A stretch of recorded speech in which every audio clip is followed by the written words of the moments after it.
Hey,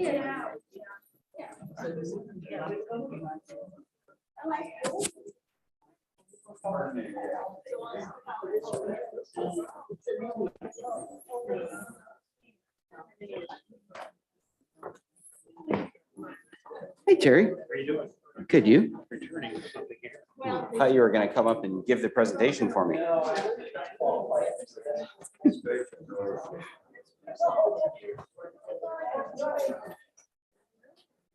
Testing, testing, testing. Can you hear me?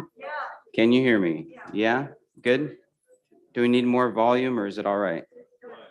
It's okay. All right.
Welcome, everybody. We'll get started in just a couple of minutes. If anyone is interested, there are printed copies of the slides on the very official looking stand in the back there. We will also be putting the slides up on TLG Connect as well. So they'll be available to you that way as well.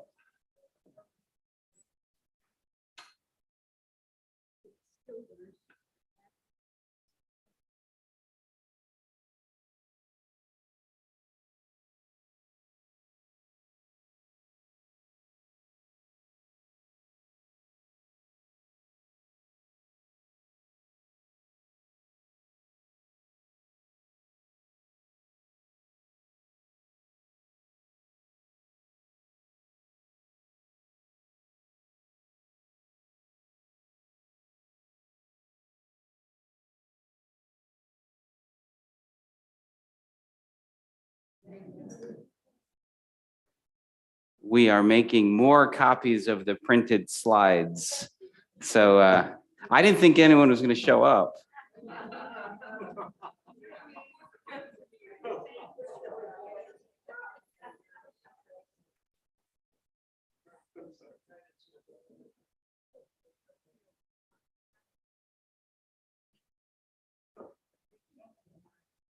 For those of you just arriving, we had copies of printed slides and we're making more, so bear with us. Cindy will be come running in a minute or two with some more copies of the printed slides.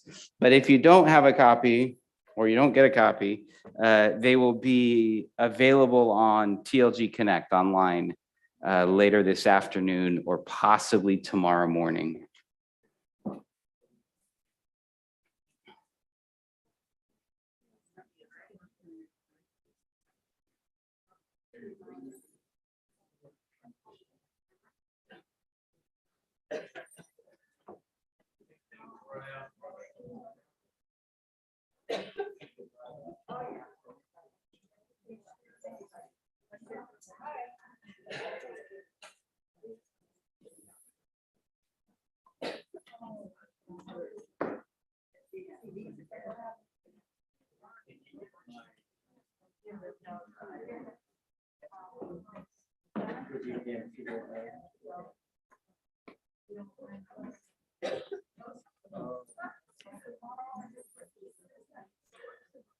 All right, we will we'll get started in about 15 seconds.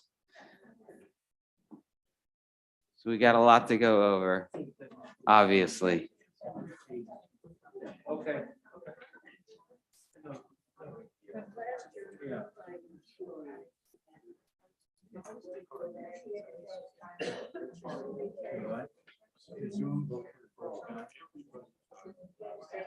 All right. Well, good afternoon, everybody. Thank you for being here. We will be doing a thorough review and in-depth analysis of the recent midterm elections that just took place. Oh, wait, no, wrong meeting. No, I'd rather give this presentation 10 times over before doing that. But thank you for being here. I really, really appreciate it. This is a very important meeting, and I hope that the next hour proves to be valuable use of your time. We've got a lot to go over. Here's a very, very high level agenda of what we will be doing over the course of the next hour. We will do a fairly brief year-to-date review of 2022's financial operations. And then we will get into a little bit more of a detailed review of the 2023 budget plan. And then if all goes according to plan, we will have no time for questions. No, we should have plenty of time for questions and discussions, because obviously this is something that really I recognize that really impacts the lives of everyone that lives here in the community. And so I want to make sure we have plenty of time for questions, comments, and feedback. I may not have all of the answers to the questions that you may have. I may not have the answers that you would like to hear from the questions that you may have, but I will do my best to be as thorough and more importantly, as transparent as possible. So we're going to start off by looking at this year's year-to-date. First, our operating margin. So our operating margin on a very high level is operating revenue, all of the revenue that comes in from the various revenue streams throughout the community, less the employee costs and less all of the other non-employee related expenses. And that leaves us with our operating margin. So for the first slides that I'll show our actuals and what our budget is year to date for the same time period, and then what the variance is. And the numbers we'll be looking at in this first section of the presentation is everything up until the end of September. So October financials haven't closed yet. So this is first 3 quarters of the year. So as you can see, our operating revenue for the year is just shy of 25 million. Our total employee costs are 13.5 million, and our non-wage expenses are 8.5 million. That leaves us with an operating margin year to date of $2,688,768. And that, and I'll apologize if I'm blocking the view, leaves us $738,000 below our budgeted operating margin for the year. As you can see, our operating margin has exceeded budget expectations. Our non-wage expenses are pretty close. We've pretty close to budget, and then obviously the elephant in the room, as they say, is that $2 million expense over what we had budgeted for our employee costs. Yes.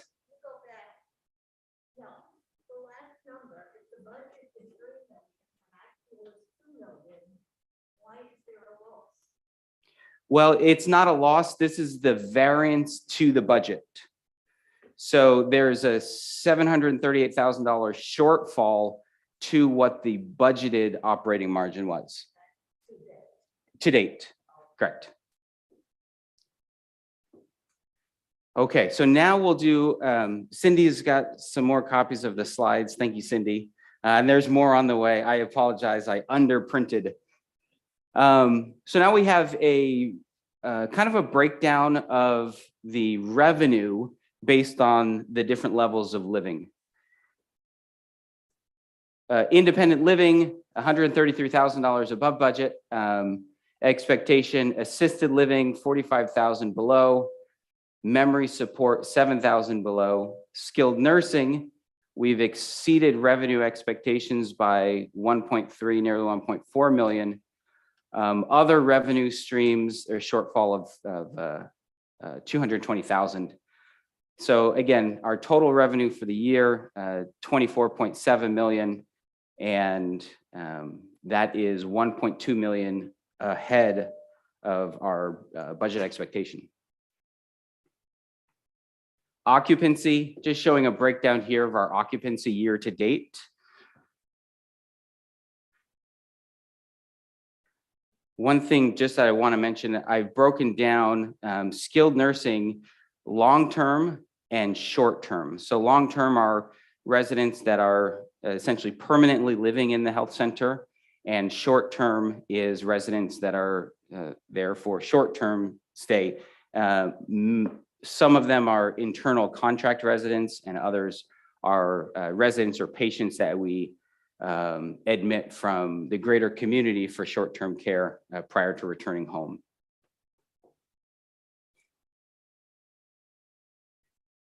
In this slide, what I've done is showing the trend of revenue from occupancy in the two separate areas of the community. I've lumped together under senior living. So this blue line, this is our independent living, assisted living, and memory support. And then this orange line is the health center. So as you can see, the revenue from the health center, the 59 beds that we have in the health center, average occupancy of 49 to 50, provides a fairly sizable portion of the revenue for the entire community. At the beginning of the year, we started off the year with fairly low occupancy in the health center, and those are for COVID-related reasons. And that certainly had an impact on the financials at the start of the year.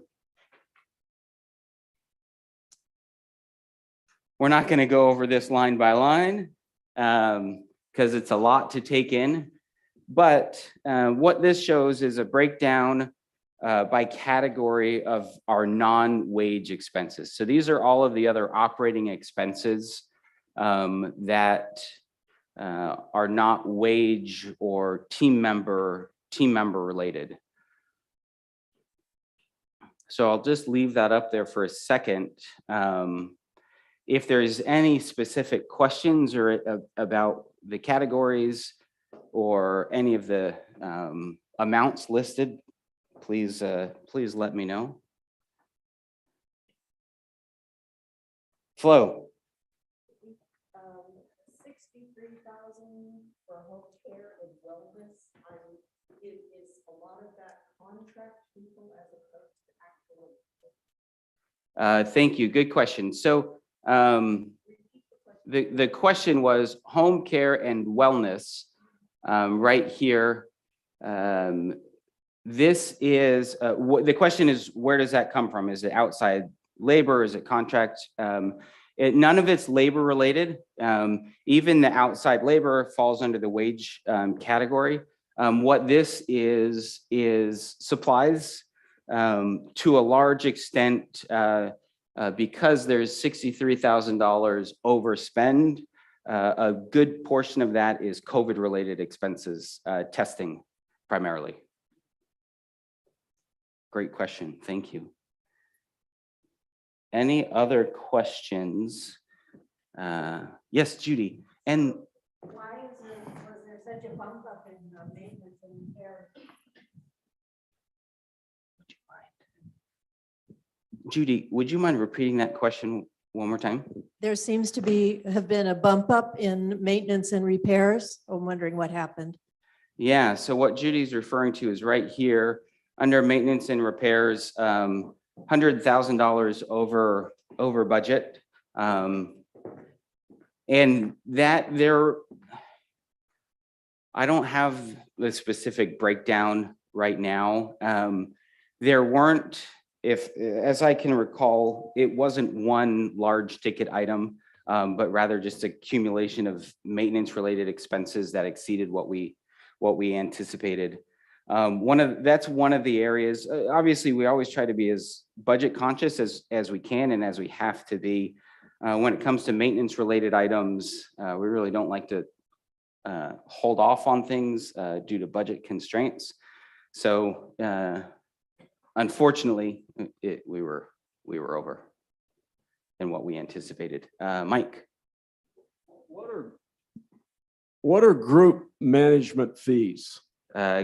Great question. So right down here, group management fees, $1.8 million. And if it's okay with you, Mike, I'm going to hold off because I have a slide that specifically speaks to that a little later in the presentation. On group management? Yes. Yeah, we'll talk about how it's calculated and what that covers. I'd like to know why we have to pay $7 for having things delivered to our house. I was raised $510. And why would I have to pay $7 to have it delivered? I think that's unreasonable. Thank you for that question. In short, it's because it takes additional labor to deliver meals out to residents' homes. And that has an impact, obviously, on our labor expenses. And it also has an impact on the operations in the dining room. So when we have an increased number of deliveries, what that means is we either need to pull somebody from the dining room or we need to add an additional team member to cover the deliveries out to the apartments. And so that helps offset the increased labor expense related to the deliveries. Ms. Brock. Yeah, I've been here 13 years and this place is really getting expensive. So I don't understand why we have to, you're raising our rent and that should cover our food delivery. $7, that's over $200 a month. I don't know why anybody would want to come here and pay all these high prices because really we don't get the service we used to get. Duly noted. And one of the things that from a sort of philosophical standpoint that we try to do is when there are additional services that are provided that don't and this is tricky, that don't necessarily have an impact or provide value to the community as a whole, but rather to individuals. We try to the best of our ability, not have that added expense of those services borne by the community as a whole. So if I'm a resident who goes to the dining room every day, I never have a meal delivered to me, I don't necessarily want to be paying a little bit more, albeit it would be just a little bit more for that additional team member who's delivering meals to 20 or 30 residents during meal times. And so that's why that's one of those areas where there's an additional fee incurred. And there's also some additional fees in terms of wellness services for individual residents if they choose to utilize those services. Any other questions on this particular slide before I move on? Yes. I'm new, but I understand in previous that you could use points to have the service delivered to your door. And now that's been taken away. What's the idea there?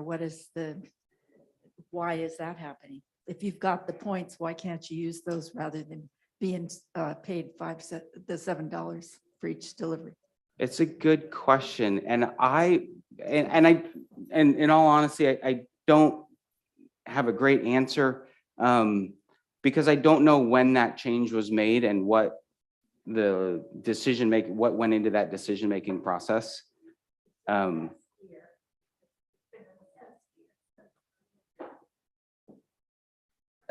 Susan Shaw of the Dining Committee, do you have? Ever since I've been here, there's been a $5 delivery charge. No, it was 5 points. So it was $5. When I came in, they were charging me 2. Well, Oh. we were lucky because I could charge $5 and it comes in on my bill at the end of the month. So for those of you who may not have heard, it sounds like it was previously $5, but there may have been at some point some residents who were charged points instead of dollars. And if that were the case, congratulations. Sorry that it was supposed to be dollars the whole time, at least for the last several years. Ms. Gilbert. Why can't we use extra points? People who ask for, most of the people who ask for having food delivered, just eat that meal, and they have lots of points. And then they have to pay these extra dollars. That is. Right. I agree with you. Is little hard on people who already have a hard situation.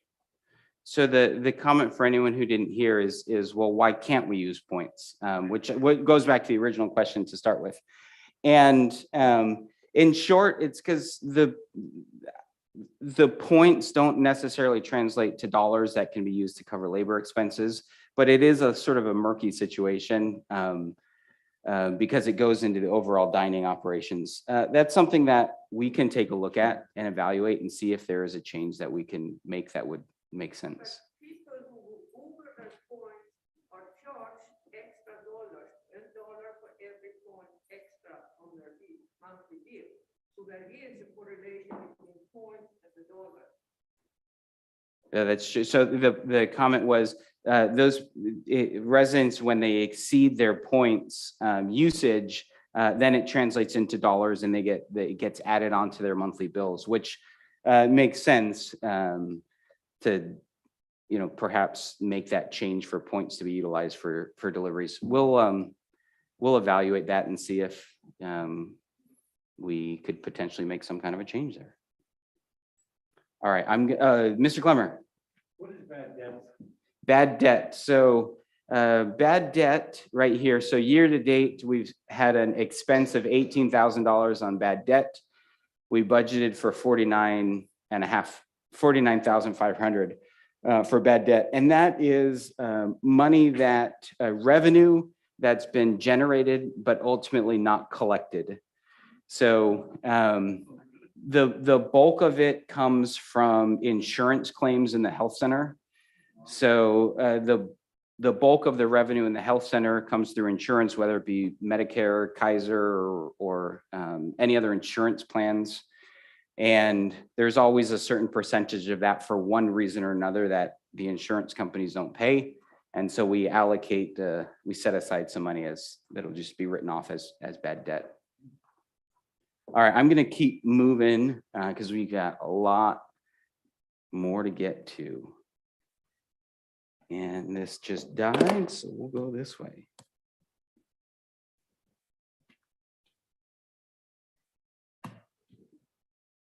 Maybe not.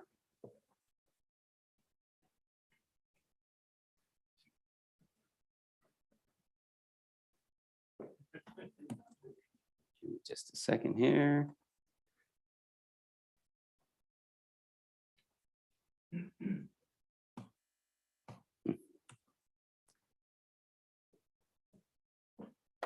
Well, this is an inconvenient thing.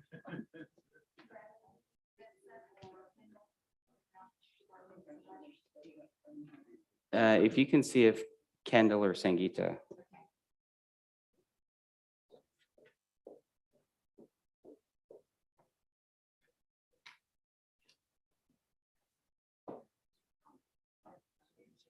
Oh, hope it goes well.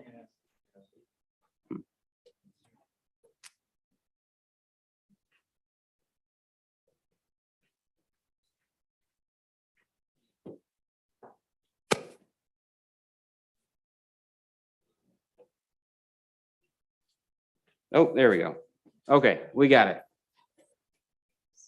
Okay, so those were all of the non-wage expenses year to date. Next slide provides an overview of the year-to-date employee costs.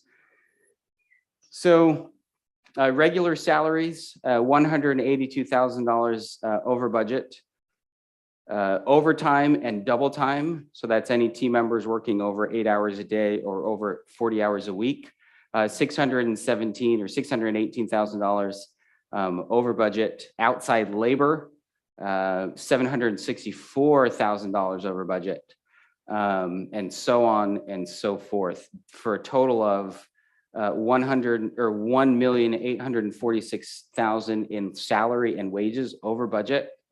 And overall employee costs as allocated benefits are a little over $200,000 over anticipated, for a total of just over $2 million in employee costs over what we had budgeted year to date.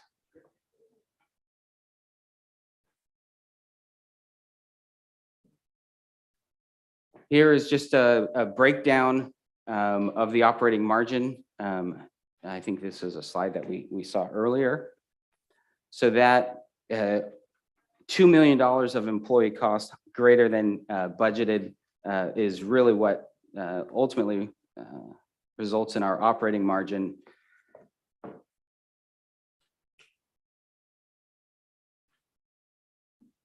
Not hitting our budgeted target by $738,000.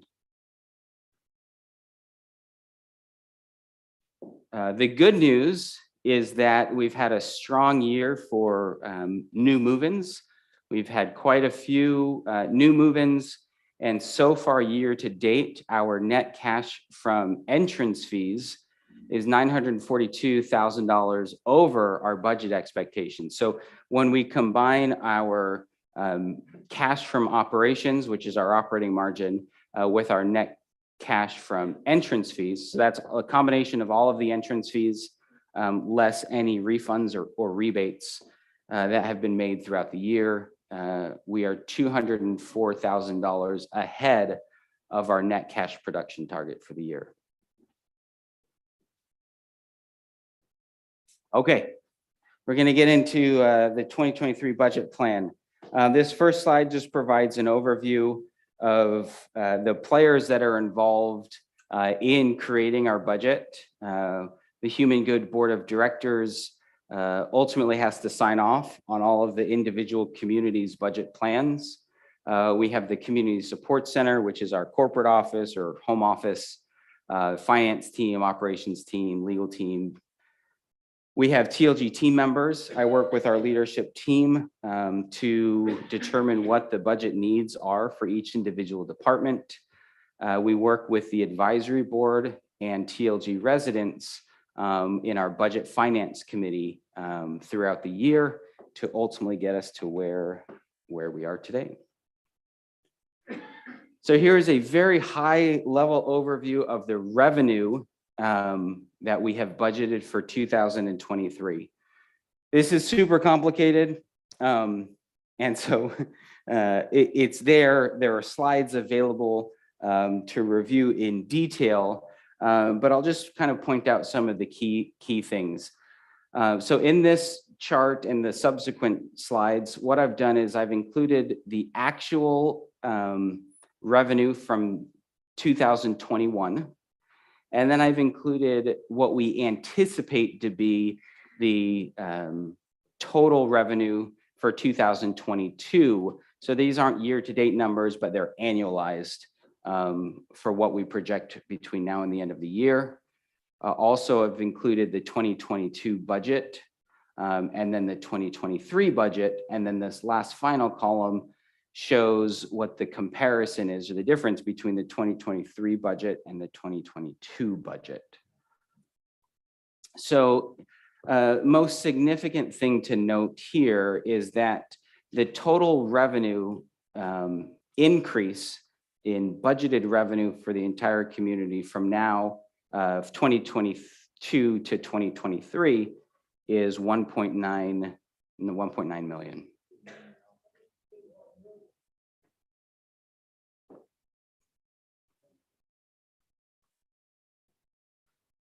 And this next slide shows a breakdown of the operating margin for 2023 compared to 2022 and 2021.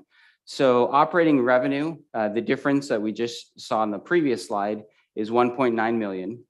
We anticipate an increased employee cost of 2.6 million. And then we anticipate an increase in non-wage expenses of $151,000. And so our operating margin budget, our target operating margin for 2023 is $3.6 million. Our operating margin target for 2022 was $4.5 million. And our annualized for 2022 is $3.6 million, 3.585. So the difference budget to budget from 2022 to 2023 is negative $872,000. So what that means is, and there's a lot of things to take away from this, and we'll drill down on some of this information shortly, but the overall big picture is we are understanding that the operating margin targets that we have had in years past are not realistic for the coming year. And so while in years past we were shooting here for our operating margin, we've realized that unless we say, okay, we're going to do a 15 or a 20% increase for our resident fees, we need to adjust our operating margin target to be one, realistic, and not too significantly impact resident fees. Phil. I know you're clever, but I'm trying to figure out on the wage expenses, how the 2023 budget is going to be less than the 2022 annualized with the wage increases that you have to make. Very good question, and one that I anticipated. Give 2 or 3 slides from now, we're going to talk about that in a little greater detail. Really important question. Any other questions before we move on? Okay. So this just, what is this slide? Oh, right. This one is just highlighting the operating margin target. So our targets for the past 5 years or past 4 years and next year. And we can see that our target has declined, where the Terraces of Los Gatos operating margin used to be close to 5 million in previous years. To there was over $5 million operating margin annually. We have adjusted those expectations due to the nature of everything, nature of increased expenses. We want to make sure that we are paying our team members what we have to and what we can, and trying to mitigate the impact on the resident fees as much as possible. So this is a breakdown of the occupancy for the budgeted occupancy for 2023. I'm going to go through some of the key levers, the key items that we look at, the key factors in the budget. So essentially in residential living, assisted living, and memory support, we haven't adjusted the occupancy budget at all. We have strong occupancy in all levels of living. The health center, our budget, we increased ever so slightly last year, or this year. Our target occupancy in the health center is 48.5. And so we're increasing it by just a half of occupancy point. Occupancy in the health center, it's kind of an interesting, this is interesting because, one may look at that and say, okay, 83% occupancy, that's a pretty low target. And as much as we would absolutely love to have every bed occupied in the health center every single day, the nature of the health center is very different than the other levels of living. The vast majority of the people that are in the health center are there for anywhere from a 1 to 3 week stay, sometimes longer. And so every time somebody is admitted, they are admitted after somebody else has discharged. Typically, it's a daily moving target of when beds are available, what beds are available, and people being admitted and discharged on a daily basis. And so it fluctuates, I mean, every day, hour by hour, with residents coming and going. Yes,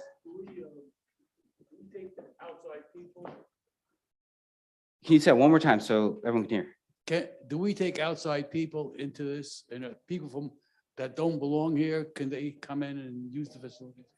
Yes, so in the health center, we have 59 beds total. And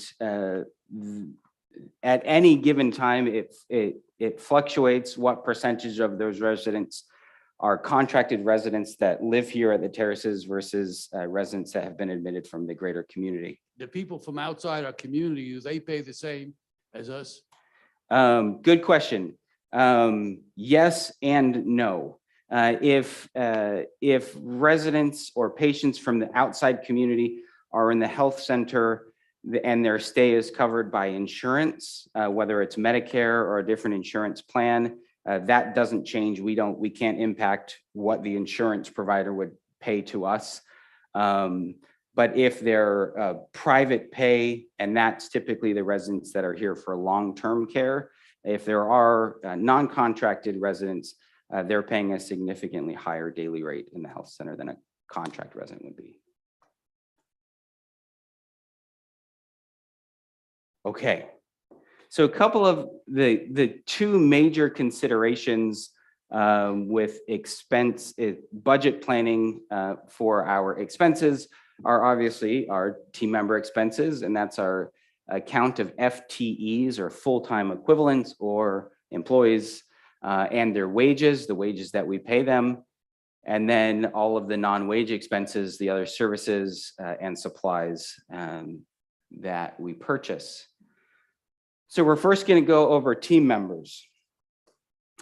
Team members, there's 3 rows here. There's FTE count, so number of full-time team members, or combination of part-time team members equaling full-time team members. So the equivalent of a full-time team member. We are budgeted in next year to have 218 full-time equivalents, full-time team members, whereas our budget for 2022 was 216. Our employee cost, and we're going to get into Phil's question here in just a second. We were budgeted to spend in 2022 $15 million. We have and we have spent 18, or we anticipate by the end of the year, we will spend $18 million. So a difference of almost $3 million. Our budget was roughly 18, or our budget for next year is roughly $18 million. And so the question that Phil had earlier is, well, how does that make sense? How do we plan to increase our team member wages to the extent that we need to, while our budget for 2023 for employee costs is actually lower than what we anticipate paying by the end of this year? And the key is outside labor and overtime. So what our strategy is we are increasing our team members' wages as much as we have to, with the end goal of being to eliminate a significant portion of the outside labor, which is incredibly expensive, and a significant portion of the overtime and double time that we pay, which is also significantly expensive, although slightly less than the outside labor, generally speaking. And so our goal is to increase the wages to the extent that we are able to retain the team members that we all know and love and that we're currently working with, and that we're able to attract the team members that we need to hire so that we can eliminate those premiums that we're spending on outside labor and overtime. So this difference right here, even just budget to budget from 2023 to 2022, this, oh, sorry, I didn't explain this. This is our cost per full-time equivalent. So our cost per employee.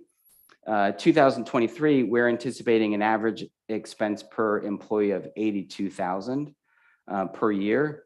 Our budget for 2022 was only 71,000. What we actually paid was 80,000. So we are increasing our wages with the anticipation that in doing so, we'll be able to drive down that expense of outside labor and overtime and double time. All that being said, there's still at least in the budget, there's a 16.3% increase cost in our cost per team member. Non-wage expenses. So again, we broke it down by 2021 actuals, 2022 annualized, 2022 budget, and 2023 budget. Our actual spend this year, we anticipate to be $11.4 million compared to a budget of 11.5 million, which is good. That those expenses have been managed to the extent that we've been able to stay under our budget. 2023, we anticipate an increase, but not too much. What we've done is I broke it down by occupied unit. So all of those supplies, contracted services that are not necessarily outside labor, food, everything that we spend that is not employee related. The annualized budget is 40 for 2022. It was $42,000 for 2023. Essentially nearly the same, only a difference of $319,000 per year. So the question is, how is that increase so small, right? Because I've been up here talking about everything is so expensive. Food is much more expensive than it used to be. Supplies are much more expensive than it used to be. Our maintenance materials are much more expensive than they used to be, and that we only anticipate them getting more and more expensive. So I say all of those things, right? And we hear about all those things and we read about them in the newspaper. So why is there only an annual increase of $319,000 per occupied unit on all of those expenses combined? And I'll explain how we got there. I'll mention it briefly and then we'll get into some more details shortly. We have we've done quite a few things this year, and next year we have quite a few other things that we are working on that will reduce expenses where they can be reduced. So then that absorbs the increased expenses and the areas where we can't control. I'll get into some specifics in a few slides, but all of those things, all of the food, all of the supplies, all the materials, all the paper, everything is going up. Many things are going up significantly, but there are some strategies which we've implemented and are in the process of implementing to drive down some of the other costs to offset those increases. Some of the overall financial pressures that we are facing as we enter 2023 is labor. We'll talk a little bit more about that in a minute or two. The uncertainty of the health center occupancy. One of those first slides I showed at the beginning of the year, our occupancy in the health center, the revenue in the health center from occupancy was significantly lower, and that was because of COVID. Who knows what's going to happen? I think we all thought a year ago or even 2 years ago that we'd be through the pandemic and it wouldn't be impacting our lives anymore by this time. We really don't know what the impact will be in 2023, but the area of the community, at least financially, that is impacted the most when there's increased COVID cases inside the community and outside the community is the health center. Overall team member benefits, we're looking at a roughly 9% increase in team member health benefits that we are paying. Insurance costs are 10 to 15% increase. General and professional, roughly a 10% increase, and this is organization-wide. Commercial property insurance is increasing by about 15%. Earthquake insurance is also increasing by about 15%.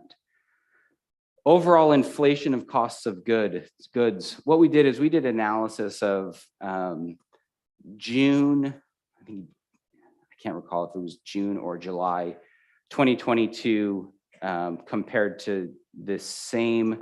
We analyzed the costs of goods in June 2022, comparing them to June 2021.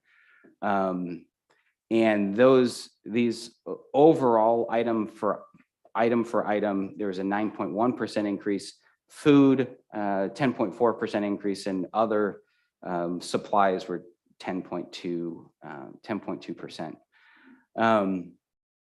Utilities year to date, organization wide, we anticipate by the end of 2022, we will have overspent in our utilities by about $2 million. So what are we doing to mitigate the rising operating costs? So while all of those things, there are certain things that are just out of our control. We can't control the cost of chicken. We can look at the different types of chicken and, but there's only so much that we can do with the costs of the goods that we typically buy. But there are some things that we can do. The first item is leveraging bulk purchasing power through vendor consolidation. And one of the questions that I know many people have is, okay, we've heard about this when we became Human Good 5 years ago.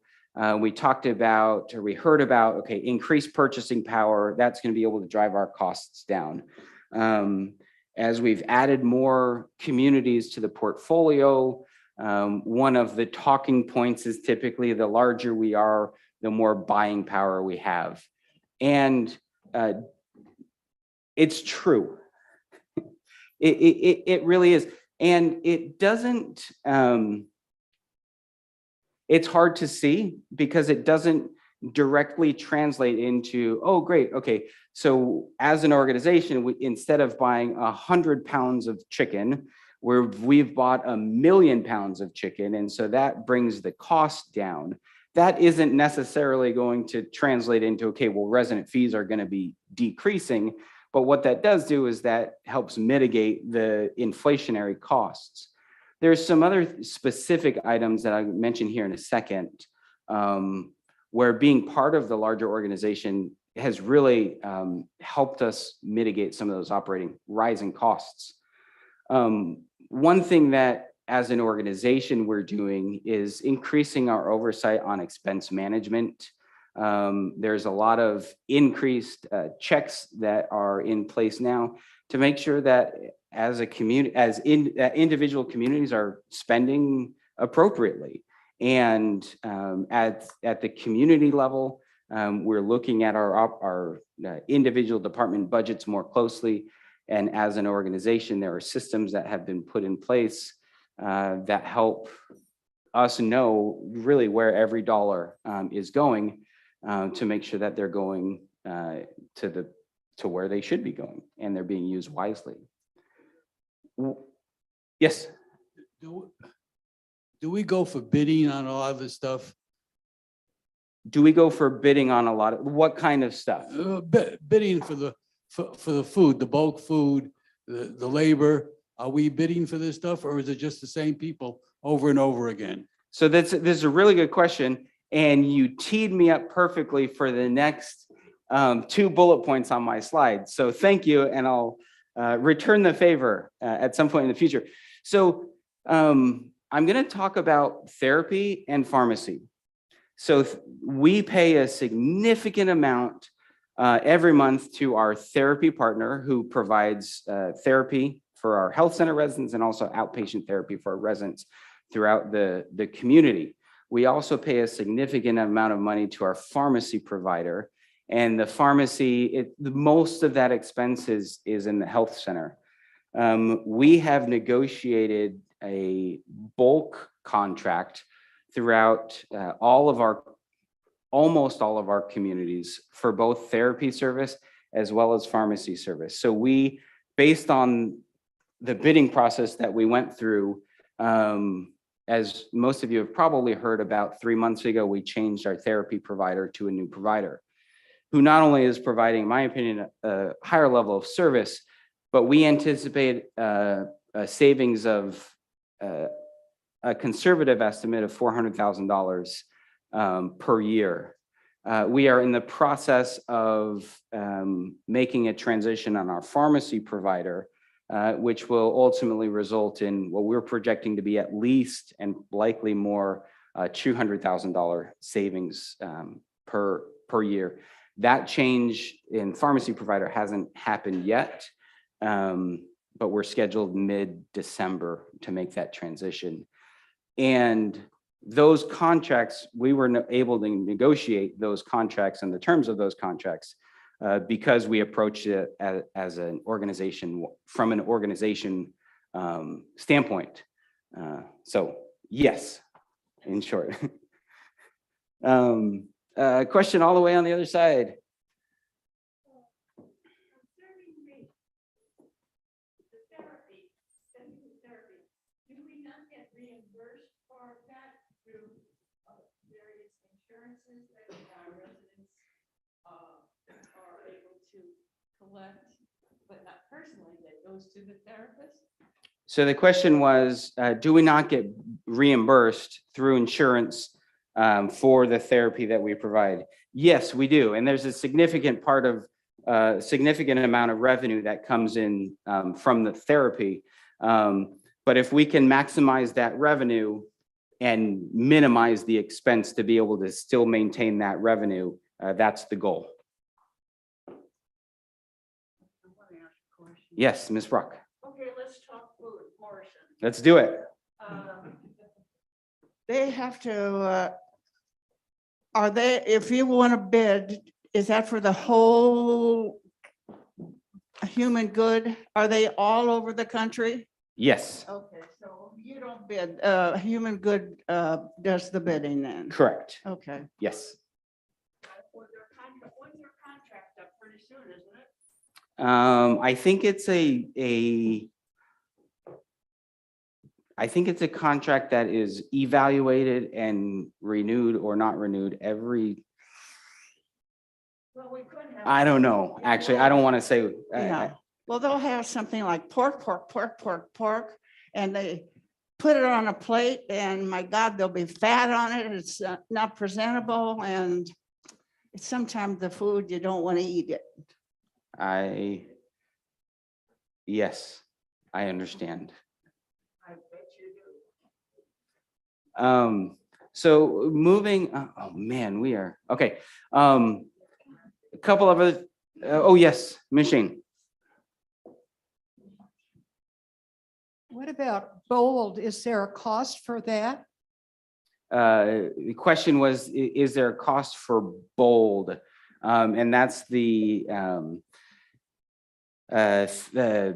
exercise program that we've partnered with. There is a cost, but we sort of partnered with them on sort of a pilot basis. And so it's really low. I think it's something like $1,500 for the whole year.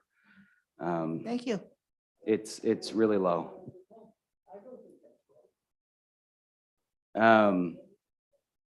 Okay, so, oh shoot. Okay, so a couple of other quick items that I want to mention. Another thing that is very exciting to announce is that we are embarking on a solar initiative in 2023 that will help offset utilities and will also receive rebates through that program. I won't go into all of the details of that because it's complicated, but in short, we're going to, as an organization, invest about $25 million in capital funds, so which is separate from our operating budgets. And as a result, lots of benefits, but financially, one, it'll drive down our utility costs, and two, we'll become eligible for roughly $7 million in rebates, and those rebates will impact the operating budgets. So we're spending the capital dollars on the capital budgets, but then the rebates will positively impact the community operation budgets. Mike? The solar initiative, are you talking about the $25 million? Is that all human good or here at the terrace?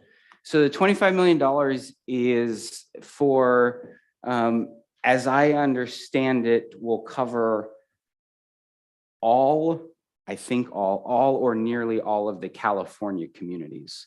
So it's a California project. So human good is going to give us some money Yeah, for the solar initiative. yeah, And we can see these solar cells maybe up on the roof. or Yeah. something like that yep, eventually. yes, correct. Well, I'll take the money. Yeah. Bradley, when you said California, the communities, that include both north and south? It includes, I don't know if it includes all of the communities because they've done an assessment of the different communities and where it's feasible, but it's a combination of Northern and Southern California communities. Margaret?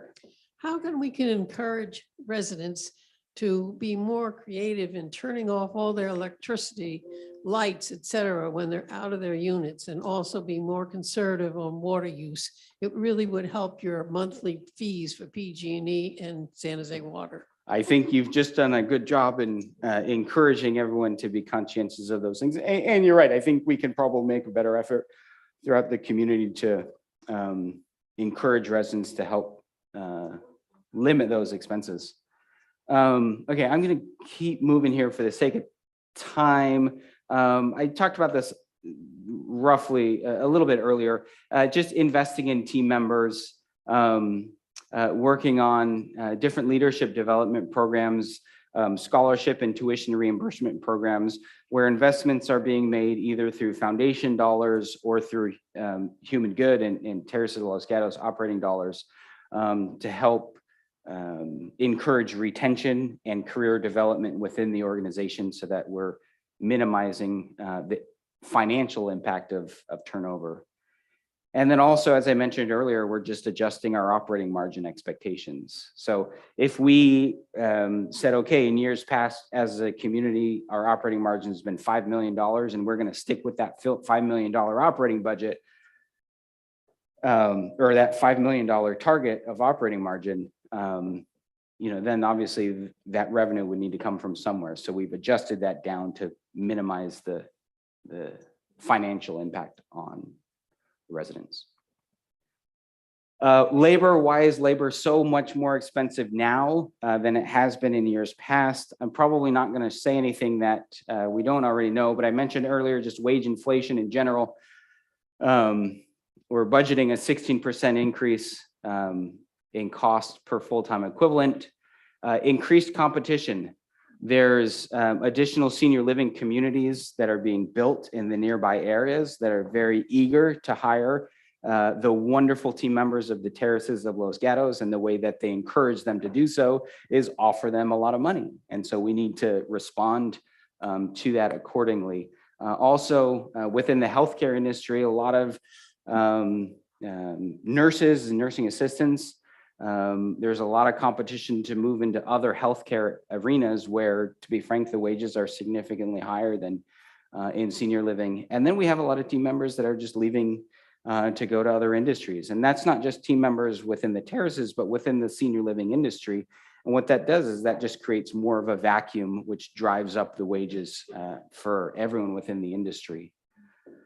And also, we have a commitment to the best of our ability, paying fair and living wages for our team members. We want to pay our team members more because it's the right thing to do. We understand that life is getting more and more expensive for everybody. And our team members are significantly impacted by inflationary pressures. A bag of groceries that used to cost $50 probably costs $100. And we need to do what we can to support our team members. So as you all know by now, our monthly fee increases 7.9% throughout the community. Okay, questions. There's a few questions that I anticipated, and I'll go through them real quickly, being that I anticipated, or some of you have reached out to me about. One, what happens if residents run out of money? What happens if I run out of money? We have the Foundation Benevolence Fund, and it is strong. Due to the great work of the Foundation Committee, we have roughly $4 million in our benevolence fund. And our current monthly need throughout the entire community is $6,500 per month. And so will a rise in monthly fees impact the need for benevolent support from some residents? And the answer is, we don't know for sure, but we anticipate, yes, it will. And I don't know if that will happen this year or if that will happen next year or in subsequent years, but the foundation is strong. And that's exactly what the foundation is there for, to support those, provide the support needed when it is needed. What if I have questions that maybe I don't want to talk about publicly in a group with everybody else to hear? Myself and Ronnie Santos, our Director of Finance, would gladly meet with you either together or individually. Please reach out to Kendall Bonney at any time to schedule some time to meet and answer any questions you may have. What have the increases been over the past 5 or 10 years? On another slide, I'll show you the actual numbers, but the 5-year average, the last 5 years, the average has been 5.29%, and the last 10 years, the average has been 4.28%. Now, moving on to Mike's question from earlier, how are group management fees, the human good group management fees, calculated, and what does it cover? So the amount changes by community, but the formula used is the same for all communities. So it is either 8.5% of operating revenue, budgeted operating revenue, or 10.5% of budgeted operating expense. And whichever one of those two numbers is lower is the number that's utilized to calculate that group management fees. And what that covers is basically everything, all of the support, all of the services, all of the work that is done outside of the walls of the individual communities. So that includes accounting, accounts payable, the people that pay all of our invoices for us, accounts receivable. So those that we have outside essentially bill collectors that do most of the work with the insurance providers to make sure that we get paid by the insurance providers, human resources support, legal support, clinical support, IT, compliance, other operational support. So it's a lot. That's what it covers. Flo. Please explain the difference between the operating budget and the capital expenses, and what is the source of funding? Okay, so the question was to explain the difference between the operating budget and the capital budget, and where does the money come from for each one? So good question. So really there's two budgets. The bulk of our presentation is focusing on operating budget because that is what most directly impacts the residents. Operating budget is all of the revenue that comes into the community through monthly fees, through other direct revenue streams, operating revenue streams. Those $7 per meal delivery all goes into operating, the operating budget. And then it's the expenses of just the daily operations of the community. the capital budget is what is used to fund large purchases and large community improvements. Generally speaking, it's anything that we spend, it's not always the case, but generally anything that we spend over $10,000 on is considered can likely be considered a capital expense. And the funding from those, for those expenses comes primarily from entrance fees. So all of the entrance fees that come in, they go into a budget where we reserve a portion of it for rebates and refunds, and then it's used for other capital improvements. Another question is, how do our increases compare to the rest of human good? So throughout human good this year or going into next year, increases range from 5.9% to 8.5%. There's a few communities that are up at to 8.5. I think one or two of the communities down in Southern California. The 5.9%, which is fairly significantly lower than all of the other communities, is in Boise.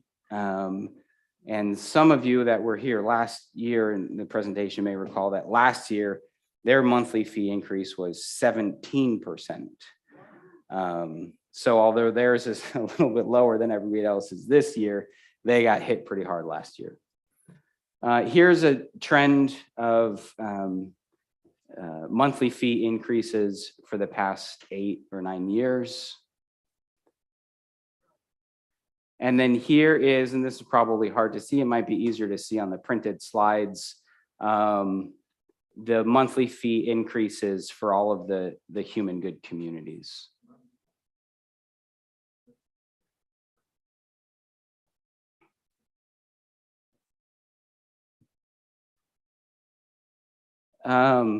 This one is really difficult to see, so we're going to hold off and take a question.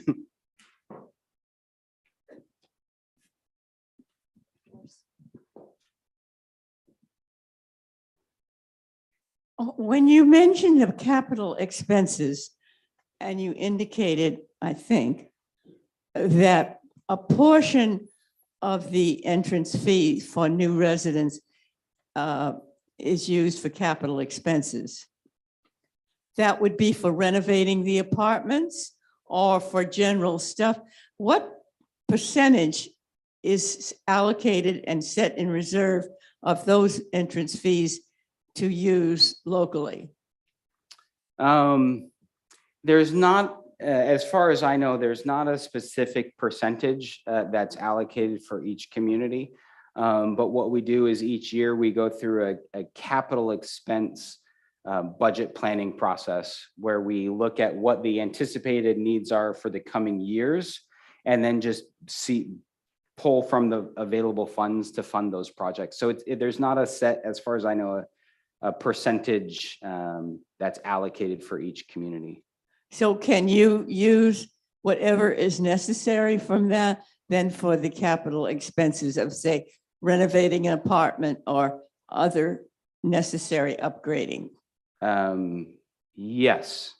Yeah. So we are fortunate enough that we typically get the capital funding that we need for the different projects that we have. So whenever there's a need, hopefully we've planned for it. If not, there also are reserves set aside where we can pull funds in the event that there was a need that wasn't anticipated. Thank you. You're welcome. So, Ms. Barish. She's coming. Thank you, Linda. This is not a political question, but it depends on political choices made by others. During the crises, there were funds allocated to the terraces. That during regular times, which are always flexible, there are federal support funds conveyed through one program or another. And so at some point, if maybe the community support function could take a look at this example, health center is funded in large part by Medicare payments. So, and not all that money is spent in the health center when it comes here. Correct. And so that benefits all the residents for the Absolutely. health center to be.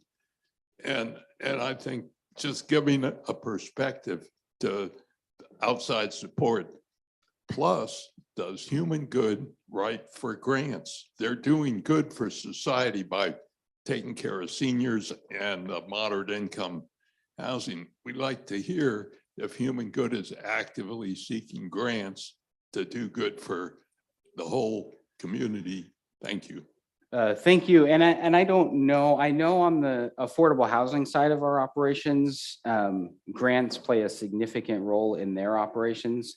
On the life plan community side, I don't know, but I can look into that. Thank you. Because it's about fund support that comes from the government informing the residents. Okay, So we vote for the right folks. perfect. Thank you for mentioning that. This last slide is, and this will probably might be easier to see on the printed slides or even easier to see on the slides available on that will be available online. This shows a breakdown of all of the different human good communities and human good operations and what their 2023 anticipated cash inflow is. So operating margin, turnover entrance fees, other cash sources, and investment income. So this was one question. How does the Terraces of Los Gatos fit into the entire organization as a whole from a financial standpoint? The Terraces of Los Gatos operating margin is 3.6 million. For the California obligated group, which is all of the California communities, 6.5 million.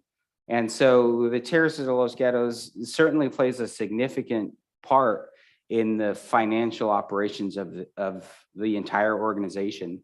And really there's a few reasons for that. One, we're one of the largest communities. And two, we're largest communities with the highest revenue that comes in significantly, as Paul just mentioned, through the health center. And so our overall operating margin is significant to the overall financial performance of the organization.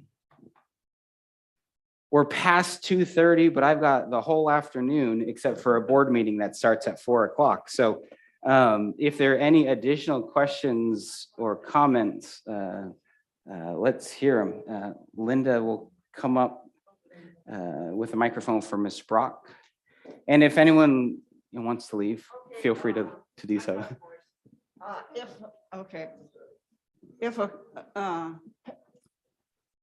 say you run out of money and you're in the independent. I don't know if that microphone's working. Let's try this one. Maybe it died.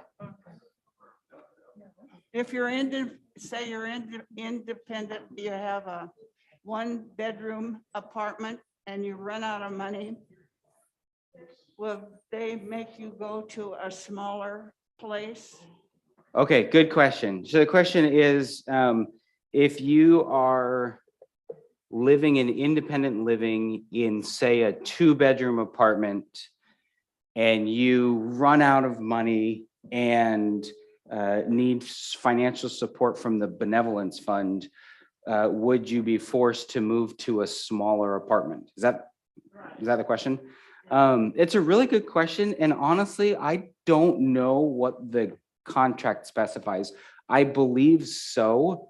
But I don't know exactly how that works. Well, we move in here, we move into our apartment and we think we're going to live here in our apartment till we die, unless we go to down to assisted living.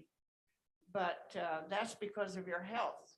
But if you can live in your apartment and still be 100 years old, could you still stay there if you can manage it? Yeah. But you're broke. Yeah, it's a good question. And I think I want to say the contract does specify that you would need to move to the lowest, cost apartment. But we look at each individual situation on a case by case basis. We'll go to the back and then we'll come back up front. The below market apartments, are they the same apartments that everybody lives in? This is just the general information. Or what So- happens? I'll repeat the question because I don't know if those microphones are working. The question was, for the below market rate program, are those specific apartments or are they for any apartment? The below market rate program, which is 29 residents at any given time, may be eligible for that below market program. The location of those apartments really depends on the individual residents. And so if you live in a one bedroom or if you live in assisted living, I think all apartment types are eligible with the exception of the patio homes.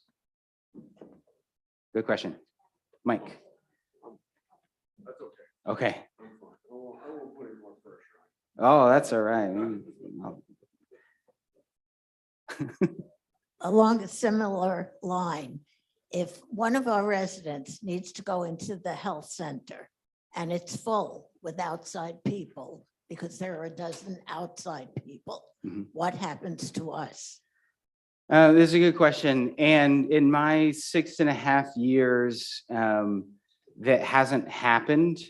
Our admissions team in the health center really does a good job of making sure that there are at least 1 or 2 beds available at all times in the event that there's a need that we're not anticipating. There was one time about 5 years ago where we cut it really close and somebody discharged right in time for a resident that needed a bed in the health center. But it's something that we're aware of and we keep an eye on, but it's never really been a problem. I just wanted to let people know how lucky we are to be living in a human good community. After what happened at Grand Lake Gardens, which is in Oakland, and many of you already know that there was a fire that destroyed the building practically. It is unlivable at this time. All the residents were safely moved. There were no deaths involved. And I have the breakdown of where people went, but if people had to get new apartments, the management staff of Human Good went out and helped them buy furniture, clothing, and new TVs, anything they needed. So I hope we never are in that type of any kind of disaster or emergency. But it's nice to know that they do take care of their residents. Thank you. Thank you for that comment. We'll go, let's go here and then we'll go over to the back. I can't remember whether it was this year or last year, but I think all residents benefited from contracting with Comcast and brought everybody's TV program to them at a lower cost for most of us than had been done before. And I think it deserves mention when there is a direct benefit through group purchasing, which this was, it can apply right here at the terraces. Thank you for mentioning that. Yeah, and that was a organization-wide agreement that we were able to benefit from. Terry. Thank you. There are a lot of advantages we have as a result of being part of a larger community than just the terraces, namely the Human Good community. But it's not without an expense. They are paid well and they go some really nice places for their meetings. And we're helping to pay for that. When you run an organization like this, when it's called overhead, it's called an overhead expense. I'd be curious to know what percentage of overhead do we pay? I mean, our money goes to support the terraces and the infrastructure that makes it possible. What percentage of the money that we put in goes outside of this property, for example? That's a really good question. And I don't know if I can speak to that in a comprehensive way. But one thing that actually that was interesting that I just learned is, so every year, and I don't know if this is what you were alluding to, every year Human Good has a big organization-wide meeting. They call it the Big Connect, and it's a big flashy meeting, and some people find it tremendously valuable, others maybe not so much. But it's certainly an expensive production. And one of the things that I just recently learned a couple of weeks ago is that all of the expenses for that particular event come through sponsorships. And so it's actually, I'm sure there are operational costs of labor and everything else that goes into it. But the bulk of the expense all comes through sponsorship. And actually, what I was really pleased to hear is that there's a certain percentage, there's a certain amount that's raised every year through those sponsorships that actually comes back to the organization and used for different initiatives throughout the organization. So I was in a meeting when I found this out, talking about team member scholarships and other opportunities to promote team member growth and development. And there's a certain dollar amount, and I don't know what it is, that comes through that Big Connect that allows us to invest back into our team members. Phil, did you have a question? Just a dumb question. Do we have a purchasing function here? Sorry, say it one more time. Do we have a purchasing function here, purchasing agent So on site? Not on site, but we have a purchasing, I don't know what her official title is, but it's someone that works in one of the community support centers that manages all of the group purchasing agreements with different vendors. Any other final questions or comments? We went way over time, but thank you for sticking around. If you have any other questions or you'd like to get together with myself or Ronnie at any time, let Kendall know and she'd gladly schedule a time for us to get together. Thank you for being here and thanks for being a part of the community.